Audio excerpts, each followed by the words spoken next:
आज हम लोग जो बात करने वाले हैं वो इनडायरेक्ट टैक्सेशन की बात करने वाले हैं, उसके एक्सपेक्टेड पेपर पैटर्न और इम्पॉर्टेंट क्वेश्चंस की हम लोग बात करने वाले हैं।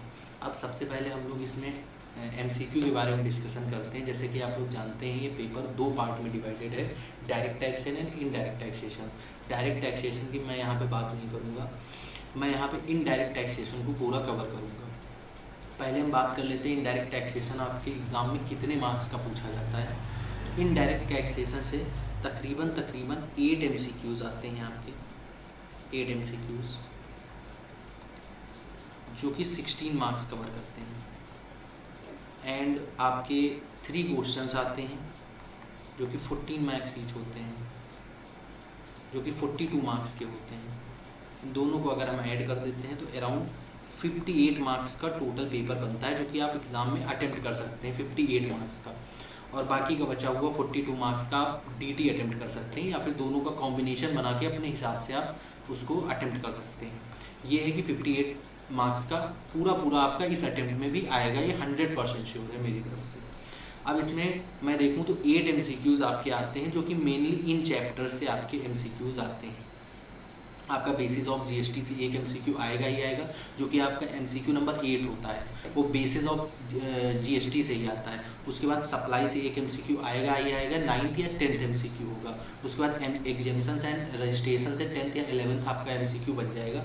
उसके बाद टाइम ऑफ सप्लाई कंपोजिशन से एक एमसीक्यू आपका उसी के बाद बनेगा, या नंबरिंग में ऊपर नीचे हो सकते हैं। लेवी एंड कलेक्शन से एक एमसीक्यू बनता है, जिसमें सप्लाई वगैरह की भी चीज़ें 93, 94 ये सारी चीज़ें कवर है। उसके बाद कस्टम से 2 से 3 एमसीक्यू आते हैं यहाँ पे। तो इस हिसाब से अगर आप प्रिपरेशन करेंगे तो एमसीक्यू आप प्रिपेयर कर लेंगे। एमसीक्यू में हमारा सजेशन रहेगा कि आप अपनी मैट स्टडी मैट कवर करके जाए पूरी, प्लस आप स्कैनर पूरी कवर करके जाएंगे, प्लस आप एमटीपी मॉक टेस्ट पेपर नहीं छोड़ेंगे आईडीटी और डीटी के पेपर में। मॉक टेस्ट पेपर और स्कैनर सर कहाँ तक करने हैं आपको? लेटेस्ट जो दिसंबर 24 आया है वहाँ से लेके जून 2023 तक। अब जून 23 तक क्यों हम बोल रहे हैं? क्योंकि जून 23 में पहला अटेम्प्ट हुआ था आपका न्यू सिलेबस का, तो वहाँ से आपका न्यू सिलेबस स्टार्ट होता है। तो न्यू सिलेबस का आपको पूरा कंटेंट करके जाना है एग्ज़ाम के लिए। बेसिकली एमसीक्यू अगर आप इतना करते हैं तो एमसीक्यू आपके कवर हो जाएंगे।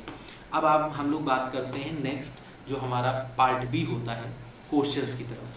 क्वेश्चंस में 6 का ए और बी पार्ट जहाँ तक मैं देख रहा हूँ, जितने भी मैंने पेपर अभी तक देखे हैं, एमटीपीज देखी हैं, सजेस्टेड देखे हैं, मेजरली आपका चैप्टर 1 जो बेसिक्स ऑफ आईडीटी है, इनडायरेक्ट टैक्सेशन है, वहीं से क्वेश्चंस आपके बन रहे हैं 6 का ए और बी, जो कि प्योर थ्योरी होता है। अगर कोई बच्चा ये चैप्टर पूरा अच्छे से करके जाता है तो ये 14 मार्क्स उसके सिक्योर हो जाते हैं, 6A और 6B।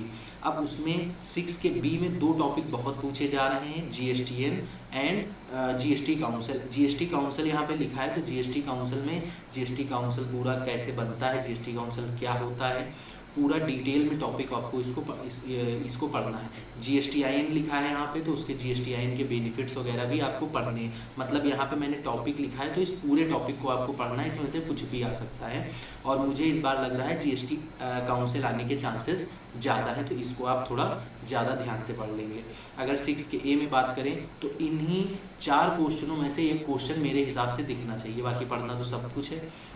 Difference between direct tax and indirect tax, advantage and disadvantage of GST, major issues in the pre GST regime and features of IDT. यही 4-5 क्वेश्चन हैं जिनमें से आपके 6 का ए और बी क्वेश्चंस कवर होंगे, इसके अलावा नहीं आएंगे। अगर कुछ एक क्वेश्चन और आ सकता है मेरे हिसाब से तो composite and mix supply section 8 आ सकता है।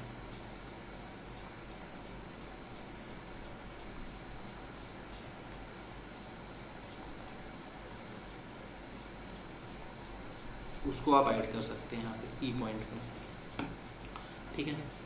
अगर इतना कर लेंगे तो 14 नंबर तो आपके 100% कवर है, ये प्योर थ्योरी के हैं, तो ये तो आपको रट ही लेने हैं, समझ लीजिए। देन हम लोग अगर क्वेश्चन नंबर 7A की बात करते हैं तो श्योर शॉट यहाँ से कंपोजिशन या आरसीएम ही आएगा। अब बात करें कि सर कंपोजिशन आएगा कि आरसीएम आएगा, इस अटेम्प्ट में जो प्रोबेबिलिटी है वो कंपोजिशन की ज़्यादा लग रही है। कंपोजिशन में सर किस टाइप का क्वेश्चन आने के चांसेस है? आप एग्रीगेट टर्नओवर जो होता है निकालने के लिए कंपोजिशन में जो बताया था। एग्रीगेट टर्नओवर आने के चांसेस ज़्यादा लग रहे हैं इस बार। बाकी आरसीएम भी आ सकता है, ये मैं अपना प्रिडिक्शन बता रहा हूँ, ये 100% श्योर नहीं है क्योंकि मैं पेपर नहीं बना रहा हूँ, सीधी सी बात, मैं एक प्रिडिक्शन दे रहा हूँ आप लोगों को। उसके बाद इसमें वैसे टाइम, प्लेस एंड वैल्यू, इन तीनों में से 7th का बी में एक क्वेश्चन आएगा। अब सर इसमें से क्या क्या आ सकता है? टाइम ऑफ सप्लाई में बात करें तो सेक्शन 12 एंड 13 में से आपकी चीज़ें पूछी जाएंगी। और वैल्यू ऑफ सप्लाई में अगर बात करें तो वैल्यूएशन वाला जो पूरा फॉर्मेट हमने बताया था लिस्ट प्राइस वाला, उसकी आने की चांसेस हैं। एंड जो वैल्यूएशन रूल्स हैं उसमें जो LIC वाला, लाइफ इंश्योरेंस पॉलिसी वाले जो 1-2 सेक्शंस थे वो आपको कर लेने। मेजरली आप देखेंगे तो स्कैनर से ये आपको कर लेना है। वैल्यू ऑफ सप्लाई स्कैनर में जितने क्वेश्चन दे रखे हैं वो आपके कवर होने चाहिए, बस उससे ज़्यादा कुछ नहीं करना है। प्लेस ऑफ सप्लाई में सेक्शन 12 और सेक्शन 13 आपको यहाँ पे भी करना है। अब यहाँ पे 12-13 कहेंगे 2-2 बार है, क्लास में हमने बताया था। ये जो सेक्शन है ये आप CGST एक्ट के सेक्शन है, और प्लेस ऑफ सप्लाई में जो सेक्शन है वो CGST एक्ट के सेक्शन है, सॉरी IGST एक्ट के सेक्शन है। ठीक है। अब अगर हम बात करें 8th A की, तो इसमें जहाँ तक चांसेस हैं कि ITC या रजिस्ट्रेशन में से एक क्वेश्चन आएगा। ITC से सर क्या आएगा? ITC बहुत बड़ा है, ITC में कुछ इंपॉर्टेंट बता दीजिए। तो सेक्शन 16 आपको पढ़ लेना है एप्लीकेबिलिटी वाला, और 17(5) पढ़ लेना है। 2 सेक्शन आपको पढ़ने ही पढ़ने, 17(5) बहुत इंपॉर्टेंट है, स्कैनर में भरा पड़ा है। उसके बाद आपको पढ़ लेना है रूल 42 जो क्लास में कराया है, क्वेश्चन भी इसके कराए थे हमने। ठीक है। अगर आप इतना करके जाते हैं तो हम ये मान के चलते हैं कि बेसिक आपका ITC हो जाएगा। उसके बाद रजिस्ट्रेशन आपको कर लेना है। अब आते हैं वैल्यूएशन अंडर कस्टम पे। वैल्यूएशन अंडर कस्टम में जो सेक्शन 10 की क्लास में हमने कंडीशन लिखवाई थी, FOB, ये सारी चीज़ें वो आपको याद रखनी है, और वैसा ही क्वेश्चन आता है हर अटेम्प्ट में, बहुत ज़्यादा चेंजेस नहीं होते हैं। बस इतना ध्यान रखना है कि कन्वर्जन कहाँ पे करना है, रेट से, रेट कौन सा लेना है, ये बात याद रखना है बस।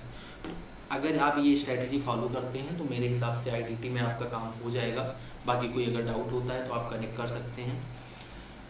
यहाँ पे अगर मैं बात करूँ तो आपको जिस चीज़ पे बहुत ज़्यादा फोकस करने की ज़रूरत है वो इसकी थ्योरी। अगर पास होना है आपको DT एंड IDT में, DT में अगर हम बात करें एक रफली फिगर की, तो इस समय जो आपने नहीं पढ़ा है वो नहीं पढ़ना है आपको।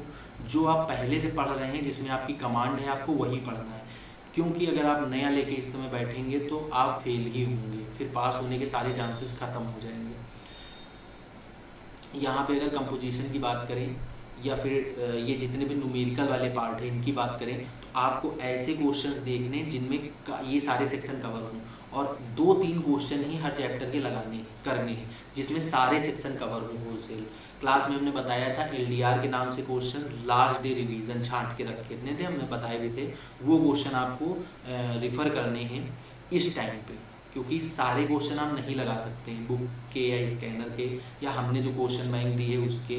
तो आपको जो है इस समय कुछ सिलेक्टेड क्वेश्चन ही करने हैं जिसमें कि सारे सेक्शन हमारे रिवाइज हो जाए।